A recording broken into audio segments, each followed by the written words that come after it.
Hello and welcome. UVA Speaks is a podcast of Lifetime Learning, a division of the Office of Engagement at the University of Virginia. Lifetime Learning brings the knowledge and expertise of UVA's faculty to the university's alumni, friends, and families. My name is Susan Lynch, and I am the Associate Director of Lifetime Learning at the University of Virginia's Office of Engagement. This podcast features Maryam Zehtabi, an assistant professor in the Department of Women, Gender, and Sexuality in the College and Graduate School of Arts and Sciences at the University of Virginia. Professor Zehtabi's research focuses on the ramifications of sex work in Iran from the constitutional revolution of early 20th century to the present day through the lens of Persian literature and film. She's particularly interested in women, gender, and sexuality studies and the intersection of religion and feminism. Her current research centers around the issues of child marriage and the Me Too movement in Iran. Her work has appeared in the International Journal of Persian Literature, The Guardian, and the Journal of Middle East Women's Studies. In this podcast, Professor Zehtabi will talk with us about Iran and the current protest movement and governmental crackdowns on protesters. So thank you, Professor, for speaking with me today about this very important topic. Hi, thank you for having me. Great. So first, let's start the conversation with a point of clarification that we discussed in sort of pre-recording conversations. So as I mentioned to you, I have heard and thought about the events in Iran as a protest movement. And in our emails, you refer to the events as a revolution. So can you please explain how you describe the events in Iran? And please also provide an explanation to the causes of the movement. Thank you so much for this very thoughtful question. This is a very, very important distinction to make. The people in Iran putting their lives on the line are adamant that what is happening in their country is a revolution and not just a mere protest. There are multiple reasons for it, and I want to shed light on only one of that. For the longest time, after the victory of the Islamic Revolution in 1979, the regime sold us this illusion that there are reformist elements in the regime that would eventually improve the lot of the Iranian people. So basically people, obviously not everybody, put all of their hopes in the reform movement and the reformist elements and believe that, well, things will eventually get better. They cannot stay like this for, but because it was so dark that people thought it cannot stay like this for, forever. So they were thinking we might not have certain rights right now, but if we elect this president or that parliamentarian, eventually they are going to fix things for us. And this went on for over 2 decades. People gradually, some sooner, some later, started to realize that this distinction was a sham one. This distinction does not really exist between fundamentalists and reformists. And that was a play. That was a fight that basically did not exist, but it was put on display for people to keep the status quo, to stop people from doing something on their own. And people, were not deceived anymore. And now that you see people out on the streets openly protesting for the past over 4 months, like every day, it is exactly because now they have realized that there's no hope in making this regime reform to change its behavior. So now they're not asking the regime to do anything at all. They're telling the regime, we want you gone. Because as long as you are in place, then there's nothing good. Nothing good can happen to us. And that's the distinction between a protest and a revolution, because as I said, they're not reforming anything any longer. They're saying, just go, just leave us alone. Thank you. And so can you explain who are the participants in the movement? I've seen some of the footage and it is very moving to see the people out there. So who are the participants in the movement? I'd say different from people from different walks of life, obviously, are part of this revolution. And there is some sort of, division of labor, if you will, honestly. So people who go to the protest, the majority of them, I'm not saying all of them, the majority of them, which has been very eye-catching for people in Iran and also abroad, they have been teenagers, very young boys and girls, 16, 17, even 15. And many of them have actually died during these protests, which is just heartrending. And so a lot of those people who have taken to the streets demonstrating have been young people, but other people also, like workers, for example, from petrochemical companies and also truck drivers, for example. They went on strikes on and off. And then we have seasoned activists and people who have been advocating for human rights in Iran for such a long time, who have been detained, who have been tortured. They're going on strikes. Celebrities, for example, being very active on social media inside Iran and being detained for that, for even their social media activity. And also, I want to say, include, in these revolutionary activities, Iranians in the diaspora. One person in particular comes to mind. Mohammad Mouradi was his name, and recently, very recently, in the past 2 months, if I'm not mistaken, he drowned himself in a river in France because he wanted to bring attention to what is happening in Iran, and he wanted to say, well, the world needs to see, and there's nothing else I can do other than take my own life, so that this drastic actions can bring some attention. And also, one of, now that I'm naming names, I want to name another person as well. One activist in particular comes to mind, and he has been on strike, on hunger strike in prison for such a long time. And he has lost 114 pounds, and his life is in danger right now as well, Dr. Maysam. So a lot of people have been involved in this revolution. Yeah, thank you. I understand that the slogan of the movement is "Woman, Life, Freedom." Can you describe the historical roots of this slogan? Absolutely, yes. So this slogan, "Women, Life, Freedom," was originally, a Kurdish slogan used by Kurdish women in their fights for freedom and women's rights in different parts of the Middle East, in Turkey, in Syria. And it was used in Iran, I'd say, for the first time in the aftermath of Mahsa Amini's death in September. And you might know that Mahsa Amini herself was a Kurdish woman, and her Kurdish name is Jina. And this slogan, so in this context, is very apropos. But in the context of Iran, it actually takes some new meaning that is very, very significant. We had this teaching in the Department of Middle Eastern and South Asian Languages and Cultures.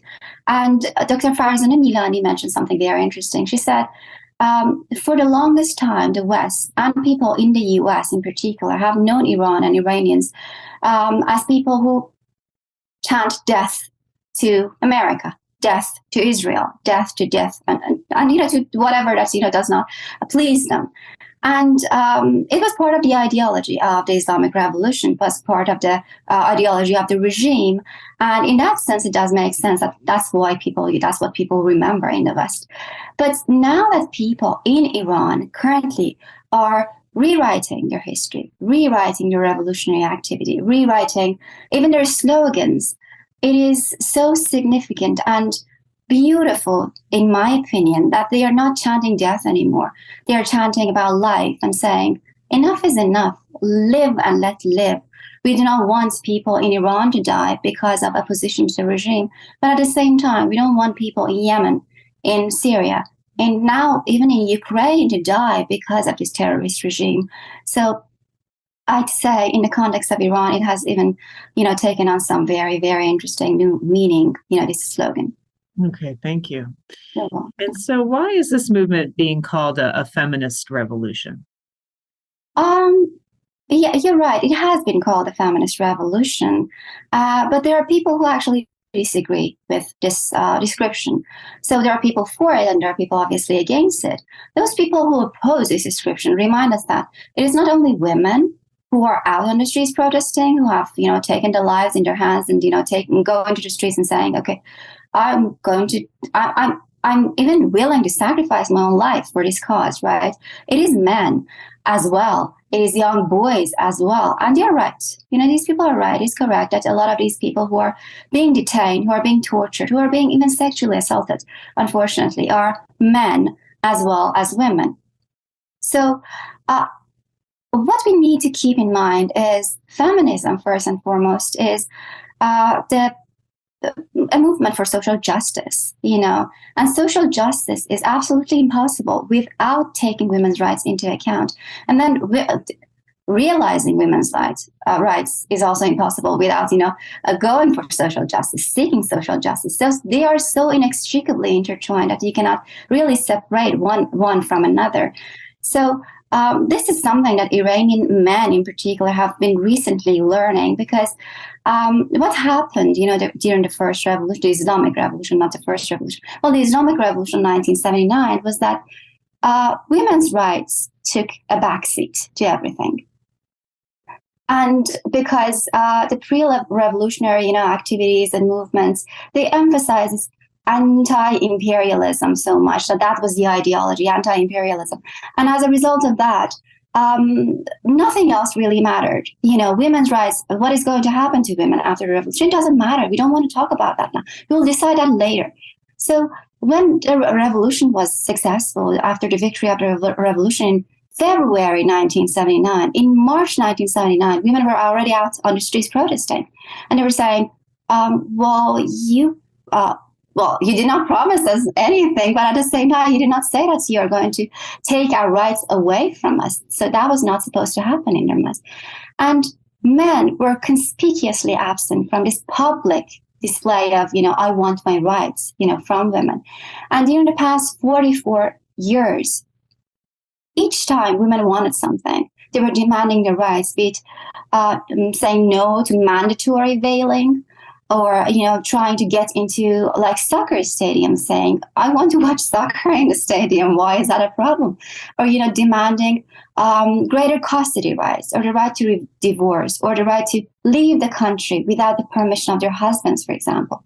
Each time they wanted something, a lot of men, I don't want to generalize and say that everybody was like, but a lot of men were like, that's not our primary concern. We have so many political, social, economic issues that we need to first focus on those things. And once we fix all of those things, then we'll get to you. But now, finally, they have realized that these issues are not really separate. This is a corrupt system that is systematically oppressing men and women alike, obviously.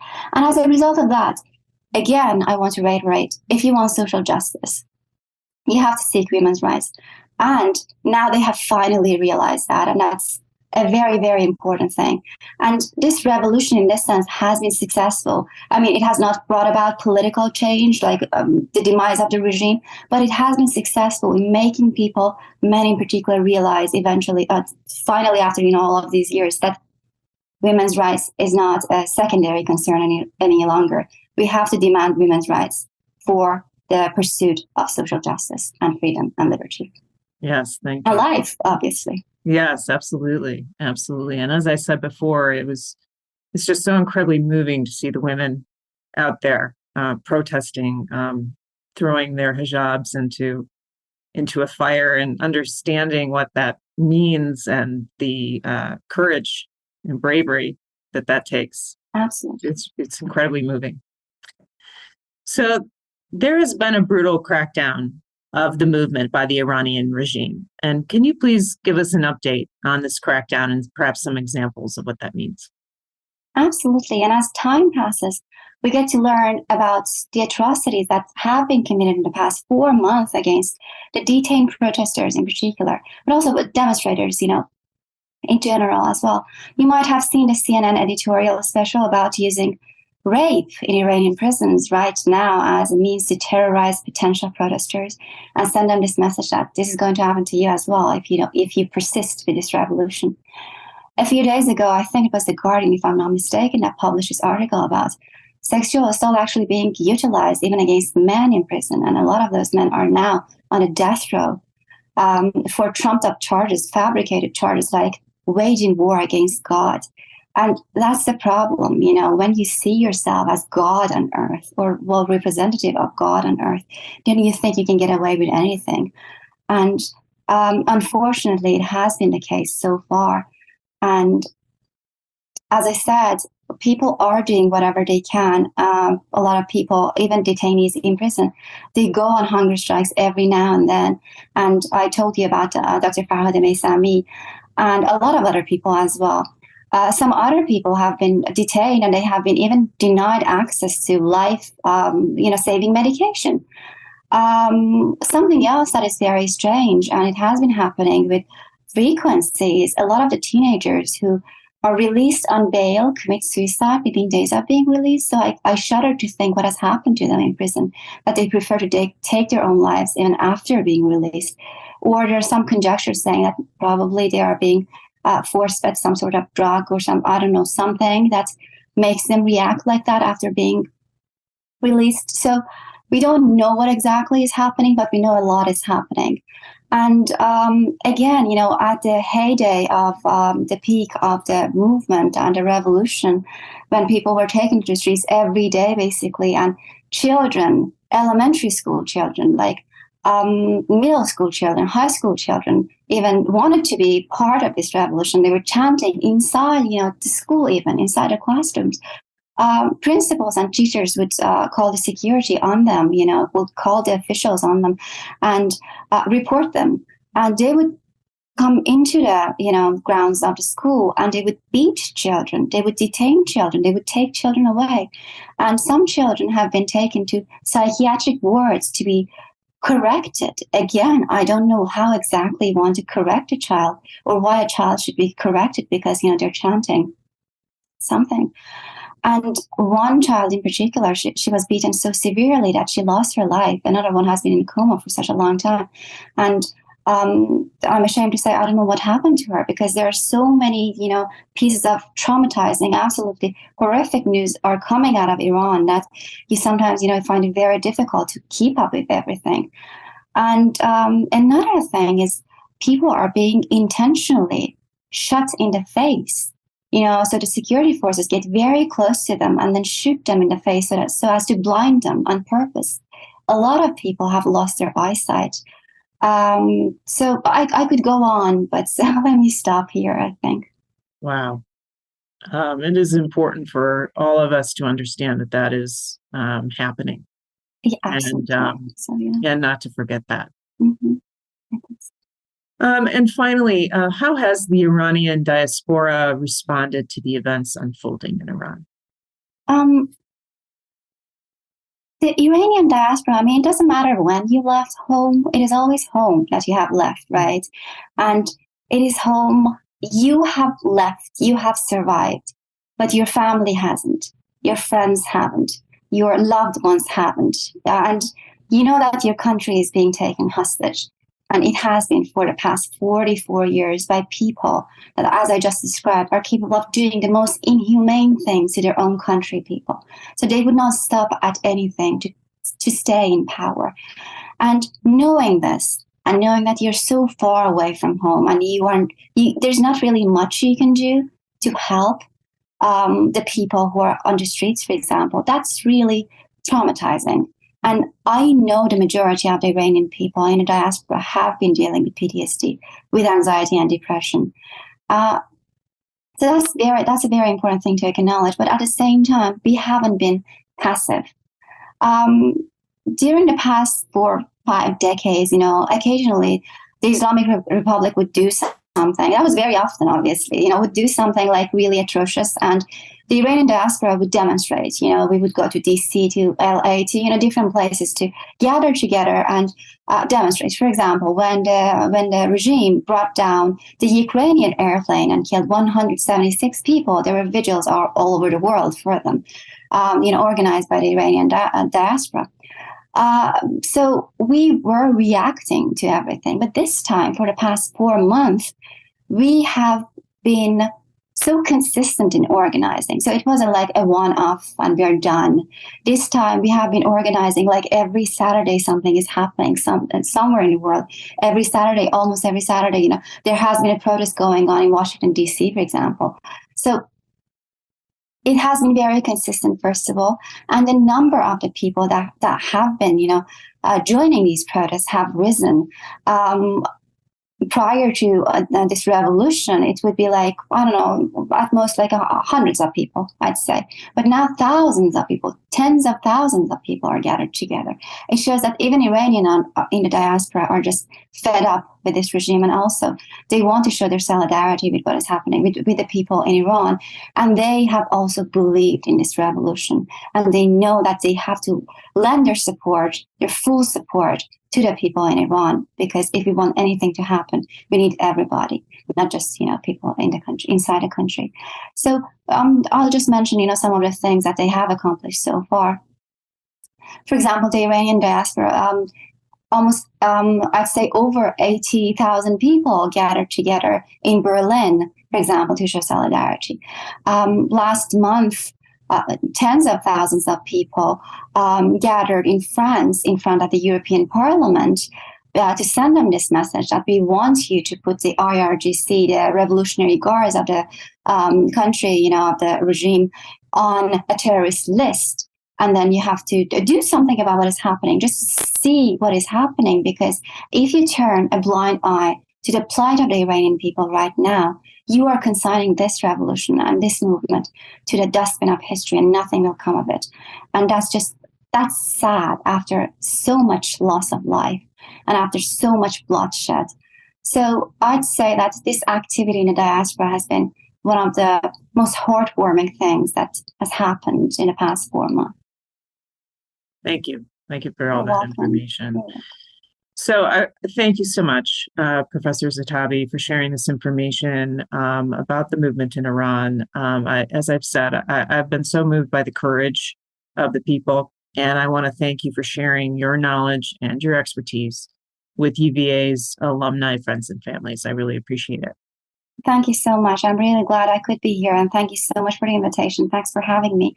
And I hope with raising awareness about what is happening in Iran, we can accomplish something that is meaningful for the people in Iran, and they know that they're not forgotten, that people are still talking about them, and people are still trying to amplify their voices, even after over 4 months, when the revolution started.